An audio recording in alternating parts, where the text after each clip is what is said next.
Welcome to our deep dive, everyone.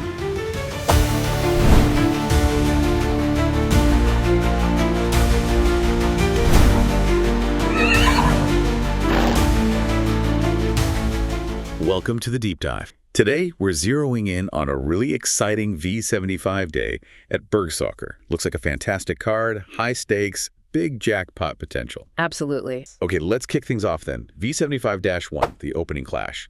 It's 20 and 140 meters, auto start, class 2. Right. And the focus seems to be on two horses initially. Number 8, Melby Mowgli, and number 6, blah, blah, blah. Used to be Storm King, but now it's blah, blah, blah. Melby Mowgli, number 8. Bit of an outside draw there. Yeah, but the consensus seems to be that purely on capacity, this is maybe the best horse. Even after that first career loss, the confidence from the stable seems high. So the talent might just override the bad post. That can offer some interesting value. Exactly. It's a case where pure class might just beat the tactics, but then you have blah, blah, blah, number 6. Held up well from the lead last time. Has a race under its belt after a break. Quick starter. True. But some sources are flagging this one as potentially, overplayed as a favorite. Why is that? Well, it hasn't always held the lead when challenged, and stepping up in clash is always a question mark. Speed is one thing, dominance in a tougher field is another. Good point. So if those two are maybe vulnerable or battle too hard, who steps up? Well, number 2, Deflo, looks interesting. Strong win recently, gets Carl-Johan Jeppson, adds an American sulky. That later sulky often helps with speed. Definitely. And from a good draw, position 2, it looks like a serious contender. Potential for improvement, too. Also seeing good mentions for number 5, Drop the Gloves. Seems to be improving steadily. Yeah, 2 strong recent runs, showing good form. And back to that Bergsåker point number 1, Max Montana. Right. Good second place recently, can open well, and from track 1, that could mean a perfect trip. It's not just a starting spot, it's a launch pad, as you said. What about long shots? Anyone catching the eye? Number 11, Charlie's Mine. Tough draw, track 11. Yeah, that's way out there. But the form has improved, recent wins, gets Matsy Jews, and crucially, barefoot all around again. That often signals intent. So, despite the draw, a given long shot, according to some. Seems that way. And maybe number 9, Infinity of Joy. Won well barefoot last time, and gets Magnus Evil Dues now. That's a big driver upgrade. Okay, quite a few possibilities in the opener. Let's shift gears now. V752, the Cold Blood Swedish Championship. 2,640 meters, auto start. This is about stamina and class. Big time. And the name everyone talks about is number 9, Monlike AM. A legend. Multiple-time champion. Exactly. One of the best. Now there's a break to consider, and the back draw isn't ideal. But the thinking is, the raw capacity is just so high. That's the feeling. Gunnar Melander, the trainer, usually has them ready. It's that class horse angle, pure talent potentially outweighing the recent prep. Still, that long break, it does make you wonder if the favorite status is fully justified this time. It does raise questions for some, and that brings others into the picture, like number 1, Jarv Soden. Won really impressively last time out, also after a break. Yeah. And handles the distance. And crucially, has that prime inner track, could potentially hold the lead all the way. Many see it as a strong challenger. What about number 2, Soden? Growing into the elite level, seems to be in top form right now, and has the speed to challenge for the lead too. And number 8, Becklus Uriel. Performance looked great recently. Yeah, very sharp. The distance, 2,640 meter, maybe isn't perfect for it, but some argue it's the fastest horse here. Could the small field help? Less traffic. Potentially, yes. It might give a speed horse like that a better chance over the longer trip. So how does this race shape up overall? Class horse off a break, strong contenders from the front, speed angle. The word that keeps coming up is skiktat, stratified, and open. Meaning layers of contenders. Right. And there's a real potential for gallops in these cold blood races sometimes. Makes it very tricky to predict. Strategy becomes key then. Early pace, mistakes. Exactly. It could burn out the front runners or set things up perfectly for someone coming from behind. Some analysts are even suggesting you might need to cover quite a few here, maybe almost all of them. Wow. Okay, a real puzzle. Let's move to V75-3, Class 3 attempt, 2,140 meters, auto start. Looks like a potential burn-up for the lead here. Seems very likely. You got number 6, Love to Know. Strong comeback run, known for being quick out and tough. Trainer Robert Berg apparently thinks this is his best shot today. Right, especially if it gets to the front. Plus a sulky change mention. But then there's number 5, Engine Chronos. Also quick. Gets an American sulky for the first time. Magnus Aju's driving. And some sources actually find Engine Kronos more interesting as a potential favorite than Love to Know, especially from track 5. So the big question is, what happens if they really go at it early? Well, a super fast opening could set the race up completely differently, right? Drain their energy, maybe open the door for closers. Who might benefit from that scenario? Number 2, Icarus Brick comes to mind. Fast enough to be part of that early pace discussion. Had a gallop last time going barefoot, but the underlying ability seems there. And position 2 guarantees a decent trip, usually. For sure. Then you have number 12, Joker Ema. Really strong run recently, barefoot then. But racing with shoes this time. Focusing on future targets. That's the report. Still, despite the bad draw, the capacity is rated very highly. And number 10, My Time to Shine.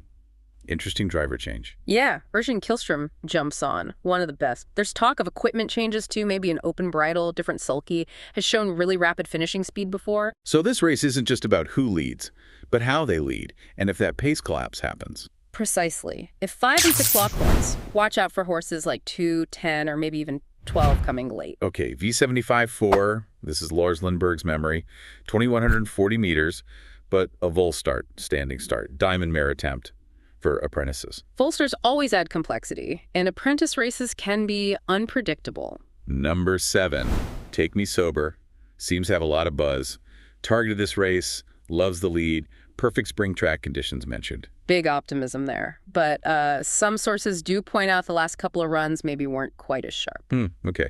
What about number 2, Ellen Ripley? Had tough conditions last time, but apparently looked good doing it. Better circumstances now. Seems like an early contender for sure. And number 3, Quicka. Very speedy, good sprint. And gets Victor Sundgren, a talented apprentice. From a good Vol start spot, position 3 looks very interesting indeed. This feels like a very open race, though. Extremely open. That's a key takeaway.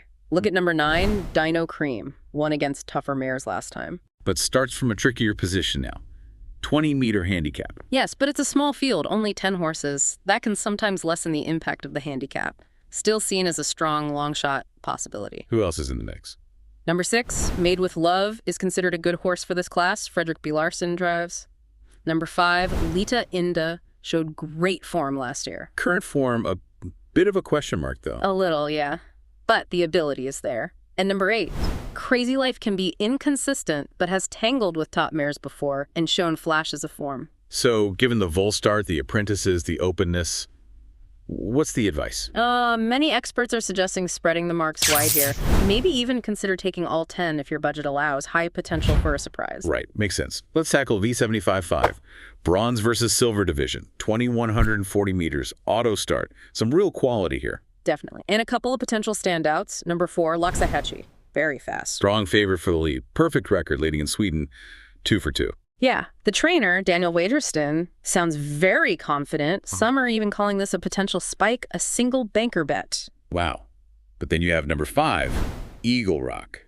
Big improvement under Daniel Radin. 4 straight wins. Looked powerful last time racing outside the leader. So some see Eagle Rock as the main threat, maybe even the favorite? They do, but others worry about its vulnerability if it doesn't get the lead or has to do the hard work outside Loxahatchee. So again, the lead battle is critical. Can Loxahatchee hold it easily? That's the million-kroner question, isn't it? Wagerston also has other horses in the race, which adds a tactical layer. Some think Loxahatchee gets the front without much fuss. Others think Eagle Rock is good enough to win even from the death seat outside the leader. If the pace is hot, who benefits? Number 10, Ready Star. In great form, but the draw, track 10, is really tough. Needs pace and luck. Still a contender if things unfold right. Absolutely. And number 12, King and Miras. Back to winning ways. Bad draw again. Maybe a slight driver downgrade perceived by some, but a strong, long shot chance if they fly up front. And maybe number 11, Grand Baskin. Looked good on a smaller track recently. Gets Carl Johan Jepsen. Okay, plenty to think about there. Now for the speedsters. V75-6, the Sprint Challenge, 1,640 meters, auto start class 1. This should be quick. Blazing fast, most likely. Number 5, Mr. Kabuki, is noted for being very fast out of the gate. Could take the lead. Held up well last time, too. A clear first choice for some. Seems that way for several analysts. Yeah. But then you have number 1, Phantom Jet. Good horse, second in this class recently. Gets an American sulky first time, Magnus EGUs. Looks good on paper. It does, but the question is, can it hold that inside lead at Bergsåker against potentially faster starters outside? That intertrack advantage works if you can keep it. Right. And number 2, Fabulous Boy. Developing horse saved energy last time. Quick out, but can come from behind too. Versatile, although some experts feel this one might be a bit overplayed as a favorite given the step up in class. So, another potentially fierce battle for the lead. Almost certainly. Very tactical, short-distance race. Look at number 3, Crow Motion. Reportedly targeted this race. Barefoot all around. American sulky. Signals intent. Shown good ability against tough rivals before. Exactly. And number 7, Nicolocaneus. Just keeps winning, improving all the time. Expect Robert Berg to drive offensively, probably aiming for the lead. Don't forget number 4, Feeling Fuel. Good shout. Good recent runs, good starting spot, often flies under the radar a bit. What about long shots in a fast sprint like this? Well, number 11, Ugali has the capacity for this class, but track 11 over 1,600 meters is just brutal. Really up against it from out there. Massively. Maybe number 9, Raven. Consistent, improved barefoot. So the key here is the intense speed, the fight for the front, and who has something left for that long home stretch. That sums it up perfectly. It could favor a strong closer if the early fractions are just too hot. And now, Yeah. the main event, V75-7, the Sundsvall Open Trot, 2,140 meters, auto start, Group 1, the Giants clash. This is it. And the two big names dominate the discussion. Number 3, Francesco Zet, and number 2, Borup's Victory. Francesco Zet, world record holder from this very race last year. Amazing horse. Incredible. There were maybe some minor form questions after the Elitlopp pit, but Redin has given him some easier races since.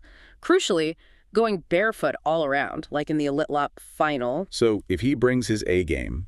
Many believe he's simply the winner. But there's always a but. Number 2, Borup's Victory, the primary challenger. Looks very likely to take the lead from track 2. And from the front, he's incredibly tough to pass. Had a good race in Finland recently. And that Bergsåker inside track advantage again. Plus, maybe Francesco Zet isn't quite as dominant away from home. That's the argument some are making. Does Borup's Victory hold the front? Can Francesco Zet get past him if he does? That's the core tactical question. Is there a chance both might not be at their absolute peak? Some sources speculate that, yeah. Which could open the door.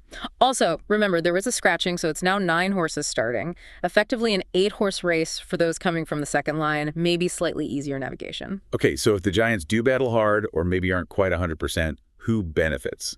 Number 7, Melby Jinks, put in an incredible sprint last time. Gets Bjorn Goop, a gold helmet driver. Top-tier driver, known for smart tactics. Exactly. Could surprise with a patient drive and a powerful finish. Then number 6, Star Macro, finished strongly last time in a tough race, seems in top form. Could definitely capitalize if the favorites falter or duel too long. Any other potential spoilers? Number 10, Global Etalon, showed great form recently. Gets an American sulky, and the Frederick Wallen stable is flying. Considered a sort of luxury long shot from the back row. And number 1, Jerk a Sting. Likely gets a nice trip, probably sitting right behind the leader Borup's Victory. Perfect spot if something happens up front. So the big question remains, do the favorites deliver? Or does the pressure of a Group 1 final create an upset? That's what makes it so compelling. What a day of racing ahead. So as you look over the whole card for today, think about this.